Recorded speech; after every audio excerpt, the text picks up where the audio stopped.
vous allez raboter 1 milliard sur ceux qui ont déjà pas grand-chose, pas 3 000 euros, 486 euros quand on est à 16-17 ans. C'est ça le réel. Je veux bien qu'on parle de l'apprentissage, mais avec des chiffres réels. Parce qu'un apprenti à 3 000 euros, si vous en trouvez un, je veux bien que vous l'ameniez ici pour qu'on discute un peu. Parce que le réel, c'est on commence à 16-17 ans, 486 euros la première année. Entre 18 et 20 ans, 774 euros. 21 à 25 ans, 950.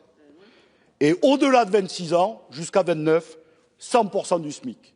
Et après, ça peut, dans des cas exceptionnels, si la branche est au-dessus du SMIC, aller jusqu'au niveau minimal de la branche. Et comme il y a 80% des branches qui sont en dessous du SMIC, moi je veux bien que vous m'ameniez ici l'apprenti à 3 000 euros. Deuxième question, Madame la Ministre. Vous avez dit quelque chose qui devrait toutes et tous nous interpeller. Vous avez dit ici, il se trouve que dans des entreprises, il y a des formés qui gagnent plus que les formateurs. Et ils font le même travail. Pardon, un apprenti, il n'est pas un travailleur et une travailleuse comme les autres. Il est un travailleur et une travailleuse en formation.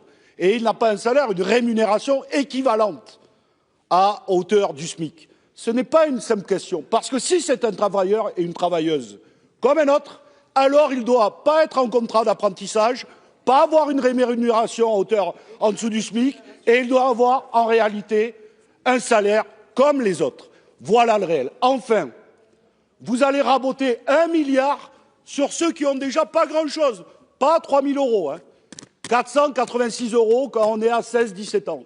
C'est ça le réel. Et vous voulez récupérer 1 milliard, mais les 80 milliards d'exonération, ça jamais. Moi, je vous propose d'en raboter.